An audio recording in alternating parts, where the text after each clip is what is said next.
In a suburban neighborhood of Columbus, Ohio, 30-year-old Megan had been married to her husband, Brian, for 6 years. They had a 5-year-old daughter named Emma and a 2-year-old son named Noah. Megan worked as a dental hygienist at Bright Smiles Family Dentistry, while Brian was a firefighter with the Columbus Fire Department. Their 2-story colonial home on Maple Street was the envy of their friends, pristine landscaping, a tire swing hanging from the sturdy oak tree in the front yard, and a freshly painted white picket fence that enclosed their backyard. On the surface, their marriage appeared stable, with both partners balancing work and family responsibilities. They hosted neighborhood barbecues in the summer, attended the local Methodist church on Sundays, and took annual family vacations to Florida's Gulf Coast. Megan meticulously documented these seemingly perfect moments on her Instagram account, earning likes and admiring comments from friends and acquaintances alike. The first change was so subtle that Megan nearly missed it. Brian started arriving home from his 24-hour shifts looking more refreshed than exhausted. He'd always complained about the uncomfortable bunks at the station, yet suddenly he wasn't dragging himself through the front door anymore. Instead, he appeared energized, often heading straight for the shower instead of collapsing on the couch as he'd done for years. Tough shift? Megan had asked one morning, bouncing Noah on her hip while stirring pancake batter with her free hand. Brian barely glanced up from his phone. Yeah, pretty rough. Multiple calls. His thumbs moved rapidly across the screen before he slipped the device into his pocket. Mind if I grab a quick shower? Megan nodded, watching him disappear upstairs. She'd noticed his increased attentiveness to personal hygiene, the new cologne, the careful grooming of his beard, but attributed these changes to a renewed sense of self-care. After all, hadn't she been encouraging him to take better care of himself for years? Over the next few weeks, Brian's phone became an extension of his hand. He carried it everywhere, even to the bathroom. Sometimes, Megan would catch him smiling at the screen, the kind of smile that used to be reserved for her. When she'd approach, he'd quickly lock the device and set it face down. Work stuff, he'd explain dismissively. Chief's got us on this new scheduling app. It's a mess. One evening, while folding laundry in their bedroom, Megan overheard Brian in the hallway. His voice was hushed, intimate in a way that sent a chill down her spine. I can't talk right now, he whispered urgently. I'll call you tomorrow during my shift. When he entered the bedroom moments later, Megan pretended to be absorbed in matching Noah's tiny socks. Who was that? She asked casually. Just Mike from the station, Brian replied without hesitation. He's having issues with his wife again. Megan nodded, but a seed of doubt had been planted. The next day, she called the station during Brian's shift to ask him about weekend plans. The receptionist, Sandy, who had known them both for years, paused before responding. I'm sorry, Megan, but Brian called in sick today. Did he not tell you? The revelation struck Megan like a physical blow. Brian had left that morning in his uniform, kissed her goodbye, and told her he'd see her tomorrow after his shift. Where was he, if not at work? When Brian returned home the following morning, Megan said nothing about the call. Instead, she began paying closer attention to the details, the occasional unfamiliar scent on his clothes, a floral perfume that wasn't hers, receipts from restaurants they'd never visited together, and mysterious withdrawals from their joint account labeled simply as miscellaneous. How was your shift? She asked when he walked through the door, watching his face carefully. Exhausting, he replied, setting down his duffel bag. 2 house fires back to back. Megan nodded, the lie hanging in the air between them. She wondered how many other falsehoods she'd unwittingly accepted. A week later, while Brian was in the shower, his phone chimed on the nightstand. Megan, who had been reading in bed, glanced over instinctively. The message preview appeared on the locked screen. Can't wait to see you again. Last night was amazing. Her hands trembled as she picked up the phone. The message was from an unsaved number. Taking a deep breath, Megan entered Brian's passcode, Emma's birthday, which he'd never bothered to change. The phone unlocked, revealing weeks of messages between Brian and someone saved simply as L. Miss you already. Can't stop thinking about you. When can you get away again? The messages were interspersed with photos, nothing explicit, but intimate nonetheless. Coffee shop selfies, sunset pictures, and worse, a photo of Brian kissing a woman Megan recognized immediately. Lisa, the waitress from Riverside Cafe, where they occasionally had Sunday brunch as a family. She was younger than Megan, perhaps mid-20s, with long blonde hair and the kind of effortless beauty that Megan, constantly exhausted from balancing work and motherhood, had long since stopped trying to achieve. The water shut off in the bathroom. Quickly, Megan returned the phone to its original position and pretended to be engrossed in her book. Her mind raced as Brian emerged from the bathroom, towel wrapped around his waist, droplets of water clinging to his shoulders. "Everything okay?" he asked, noticing her flushed face. "Fine," she managed, the word catching in her throat. "Just tired." That night, Megan lay awake beside her sleeping husband, tears silently streaming down her face. 6 years of marriage, 2 beautiful children, countless memories, all tainted by this betrayal. The pain was physical, a crushing weight on her chest that made it difficult to breathe. The next day, after Brian left for what he claimed was another shift, Megan called her sister, Rachel. "I need you to watch the kids for a few hours," she said, her voice surprisingly steady. "There's something I need to do." Riverside Cafe was bustling with the lunch crowd when Megan arrived. She spotted Lisa immediately, moving efficiently between tables with a practiced smile. Megan took a seat in her section and waited. "Welcome to Riverside," Lisa began, before recognition dawned on her face. "Oh, hi. You're Brian's wife, right? Megan?" Her smile faltered slightly but remained in place. "That's right," Megan replied calmly. "I was hoping we could talk. When does your shift end?" The color drained from Lisa's face. I'm not sure what you mean." "I think you do," Megan said quietly. "Either we can talk privately after your shift, or we can discuss your relationship with my husband right here. Your choice." An hour later, they sat face to face in Megan's parked car, tension thick between them. "How long?" Megan asked, her knuckles white on the steering wheel. Lisa stared at her hands. 4 months.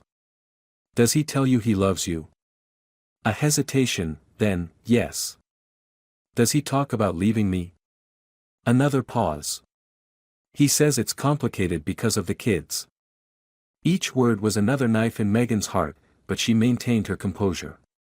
"Thank you for your honesty," she said finally. "I won't be contacting you again." That evening, when Brian returned home, Megan was waiting in the living room. The children were still at Rachel's. On the coffee table between them lay printed screenshots of the messages she'd found on his phone, along with a timeline she'd constructed of his absences and lies. "What is this?" Brian asked, his face draining of color as he recognized the contents of the papers. "The truth," Megan replied simply. "Something you seem to have difficulty with." What followed was a conversation that stretched into the early hours of the morning.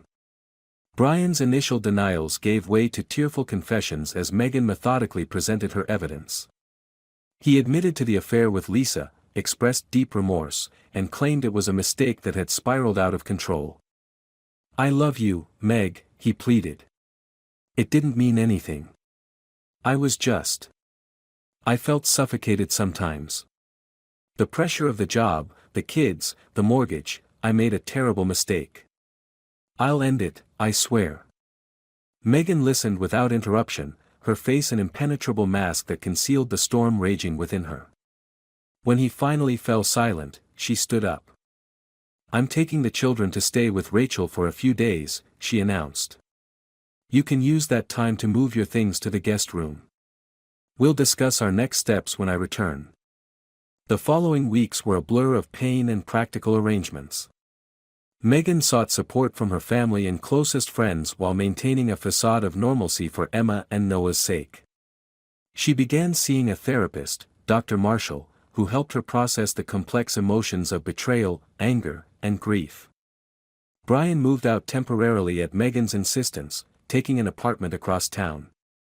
He attended individual counseling sessions and repeatedly expressed his desire to repair their marriage.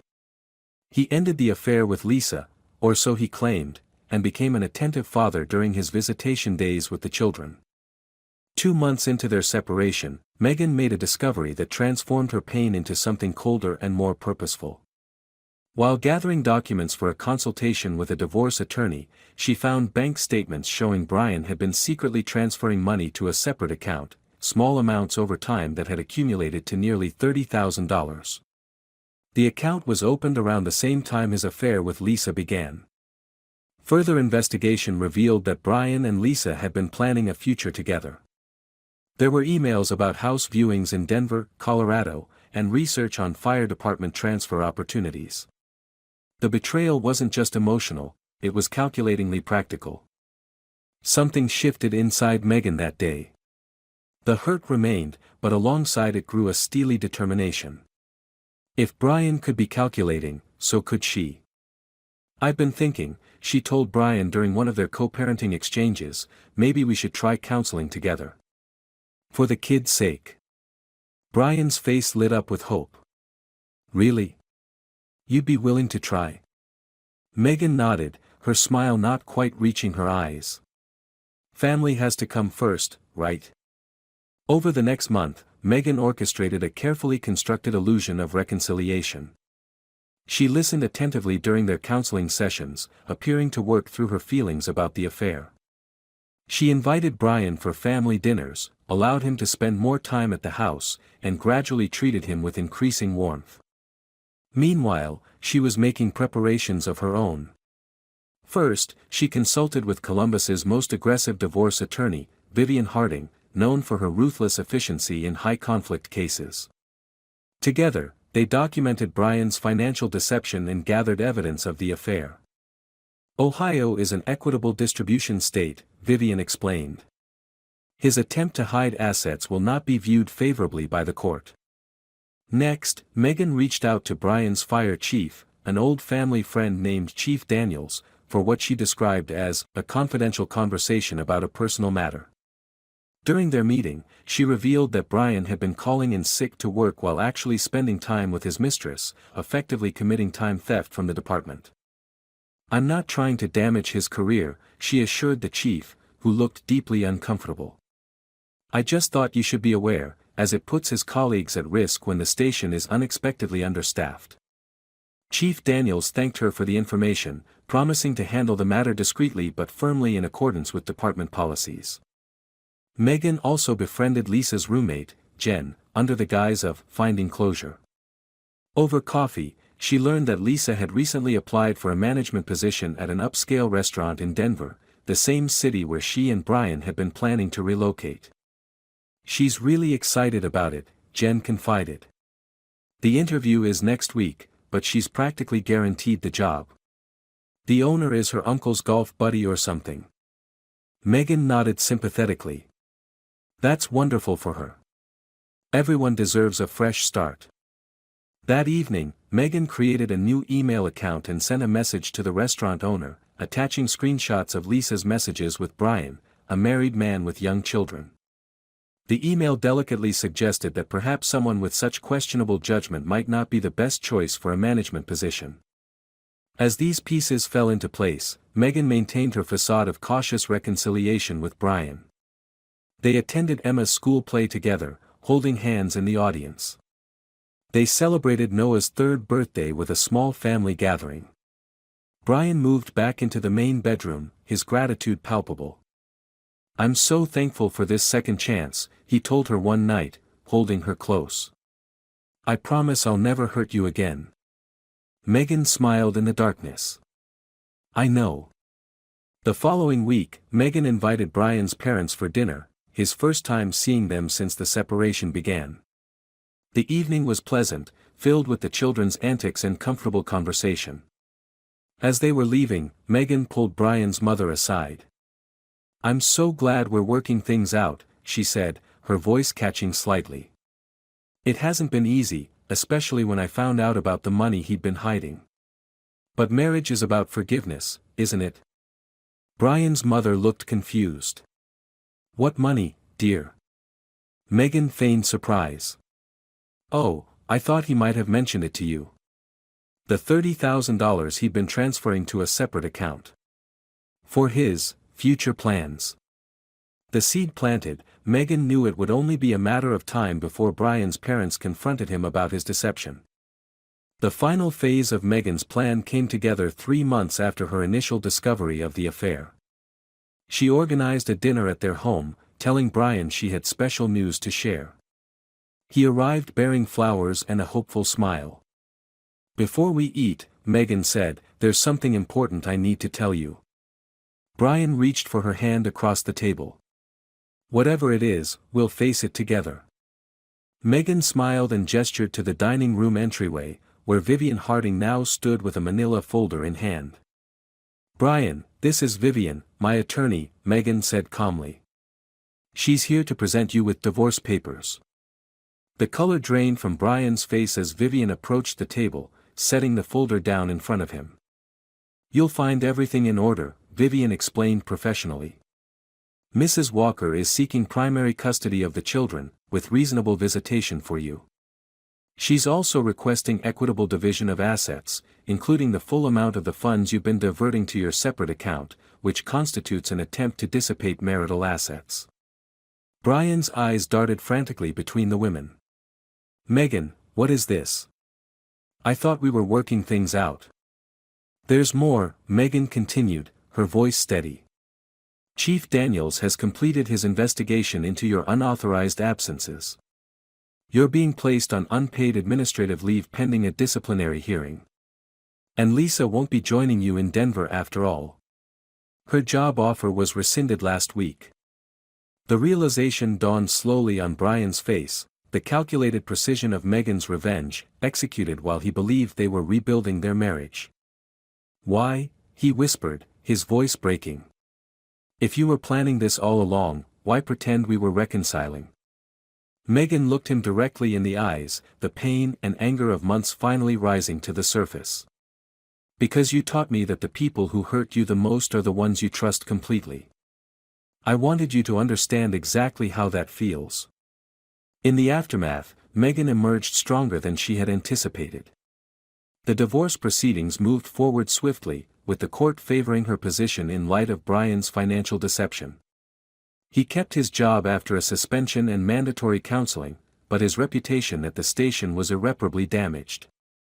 As for Megan, she found an unexpected peace in reclaiming her life. She moved with the children to a smaller home closer to her parents, changed to a part-time schedule at the dental office to spend more afternoons with Emma and Noah, and eventually began dating again, cautiously, and with clear boundaries. 1 year after the divorce was finalized, Megan ran into Lisa at a supermarket across town. The younger woman looked startled, then ashamed. I'm sorry, Lisa said simply, her eyes downcast. For everything. Megan studied her for a moment. The anger that had fueled her for so long had largely subsided, leaving behind a strange sense of emptiness where her marriage had once been. I'd say we both learned some valuable lessons, Megan replied finally. I hope you find what you're looking for, Lisa. As she drove home afterward, Megan wondered if her elaborate revenge had truly brought her satisfaction. The victory felt hollow somehow, the cost of becoming someone capable of such calculation too high.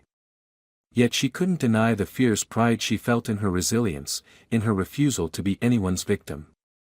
That evening, as she tucked Emma and Noah into bed, she realized that perhaps the most powerful form of revenge wasn't in destroying Brian's plans, but in creating a new life where he was no longer essential, a life where she and her children could thrive without him.